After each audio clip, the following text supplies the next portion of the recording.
ఎన్నికల నేపథ్యంలో జగన్మోహన్ రెడ్డికి అత్యంత సన్నిహితంగా ఉండేటువంటి ఒక నేత ఆయనకి హ్యాండ్ ఇచ్చి ఇప్పుడు కూటమికి మద్దతు తెలుపబోతున్నారు అంటే ఒక వార్త వచ్చింది. ఆ నేత ఎవరు, ఎందుకు కూటమికి మద్దతు తెలుపుతున్నారు, ఎందుకు జగన్మోహన్ రెడ్డికి హ్యాండ్ ఇస్తున్నారు అంటే ఏం చెప్తారు? నేను చూశానండి తాజా వార్త. అసలు మీరు మీ స్టూడియోలో తాజా వార్తలకు ఒక మామూలుగా ఏదో పెడుతుంటారు కదా, సెల్ లాగా పెడతా ఉంటారు కదా, అట్లా పెట్టుంటే సరిపోయేదేమో. ఎందుకంటే ఈ 4 రోజుల్లో చాలా కలుగుల్లో ఉన్న వ్యక్తులు బయటకు వస్తారు. బయటకు వచ్చి మద్దతు తెలపటం కావచ్చు, లేకపోతే వాళ్ళ ఆర్థిక ఏమంటారు సహాయాలను ప్రకటించడం కావచ్చు, ఇలాంటివి కూటమికి చాలా జరగబోతాయి.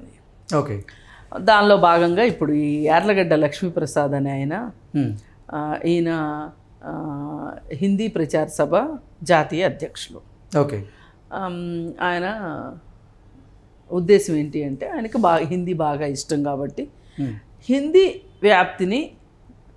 హిందీ వ్యాప్తికి బాగా సహాయ సహకారాలు ఇస్తాను అని చెప్పి మోడీ అన్నారు కాబట్టి ఈయన కూటమికి సపోర్ట్గా ప్రచారం చేస్తారంట. ఆయన ఇచ్చిన వివరణ అది. కానీ నాకు తెలిసిన విషయాలు కొన్ని చెప్తా. ఏంటి మేడం అవి? ఏంటి అంటే శత్రువు మిత్రుడు, ఇది ఒక పాత ఫార్ములా ఉంది. అది ఎప్పటికీ పాతబడని ఫార్ములా.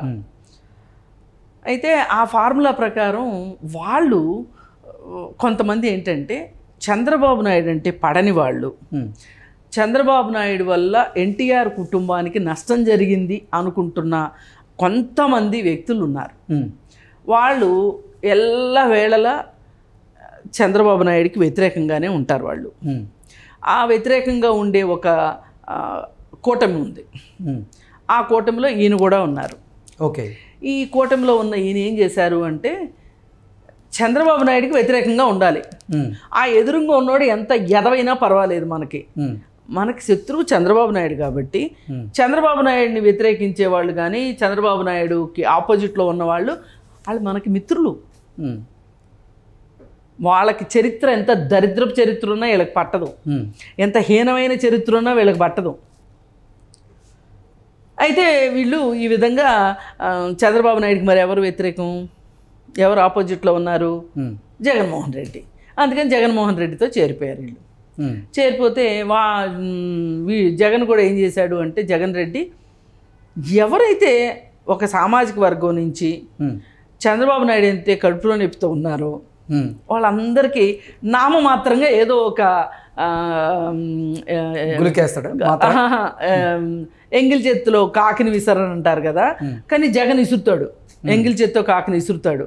అలా విసిరినప్పుడు మెతుకులు ఏరుకున్న వాళ్ళలో ఇట్లాంటి వాళ్ళు ఒకళ్ళు అనమాట. వీళ్ళు ఏమనుకున్నారు అంటే ఇంకేముంది, అసలు చంద్రబాబు నాయుడికి వ్యతిరేకంగా మనం వెళ్ళి జగన్తో కలిసాం కాబట్టి చంద్రబాబు నాయుడికి బాగా బుద్ధి చెప్తున్నాం మనము అని అనుకుని వీళ్ళు సంబరపడిపోయి వెళ్ళి జగన్మోహన్ రెడ్డి దగ్గరికి పంచన చేరారు. వీళ్ళు వెళ్ళి చేరిన తర్వాత అక్కడికి వెళ్ళిన తర్వాత ఈయన హిందీ భాష అంటే ఎంత ఇష్టమో తెలుగు భాష అంటే కూడా అంతే ఇష్టం ఈయనకి, యార్లగడ్డ లక్ష్మీప్రసాద్కి.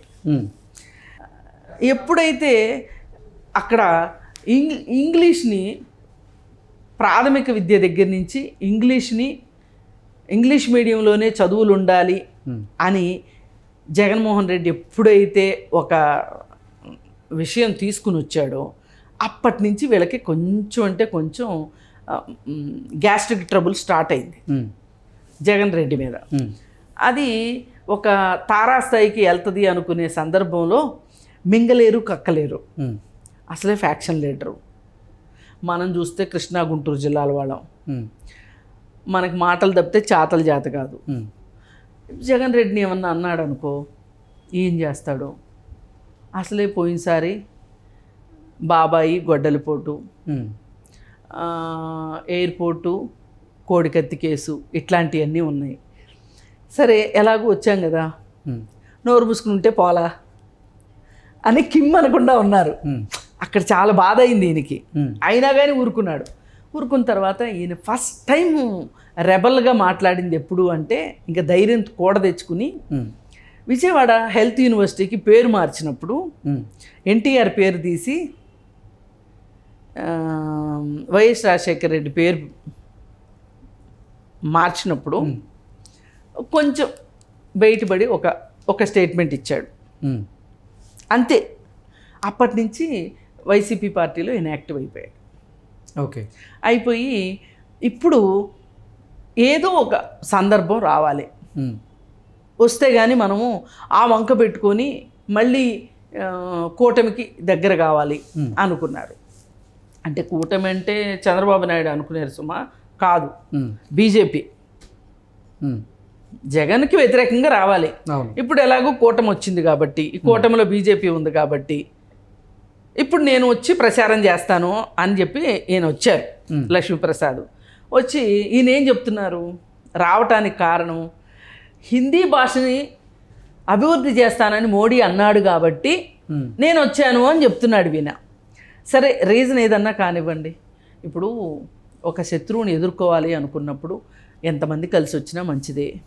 ఒక చిన్న ఇసుక రేణువు కూడా ఉపయోగపడుతుంది, ఒక గడ్డి పరక కూడా ఉపయోగపడుతుంది. మరి చిన్న చిన్న పుల్లలతోనే కదా ఒక పక్షి గూడు కట్టుకునేది. అందుకని ఎవరొచ్చినా ఇప్పుడు ప్రస్తుతం ఉన్న పరిస్థితుల్లో ఎవరొచ్చినా సంతోషమే. యార్లగడ్డ లక్ష్మీప్రసాద్ వచ్చారు, మనం ఆ విధంగానే చూద్దాం. ఎందుకంటే ఇవాళ ఎవరొచ్చినా మంచిదే. పైగా ఆయన ఒక పొలిటికల్ మ్యాప్ వేసుకుని కూడా వచ్చారు. ఎక్కడెక్కడ బీజేపీ పార్టీ పోటీ చేస్తుందో అక్కడ మాత్రమే ఆయన ప్రచారం చేసేదానికి సిద్ధం చేసుకుని కరెక్ట్గా ఉండిలో నన్ను అలాగే వరుసగా అటు నుంచి ఉత్తరాంధ్ర నుంచి మొదలెట్టి విజయవాడ వరకు ఈయన నేను ప్రచారం చేస్తాను అని చెప్పి వచ్చారు. ఏదైనా ఆయన మంచి వాగ్దాటు ఉన్న మనిషి. కొన్ని ఇలాంటి పూర్తి ఒకరిని శత్రువు అనుకున్నారంటే ఇంకా వాళ్ళ శత్రువే అనే ఉద్దేశంతో ఉండే మనస్తత్వం తప్పితే అదర్వైజ్ మట్టుకు ఆయన మంచి ప్రావీణ్యత ఉన్న మనిషి. ఒకప్పుడు ఎన్టీఆర్కి బాగా సన్నిహితుడిగా ఉన్న వ్యక్తి. అలాగే హరికృష్ణతోటి మంచి సంబంధాలు ఉన్నాయి, మోహన్ బాబుతో కూడా మంచి సంబంధాలు ఉన్నాయి.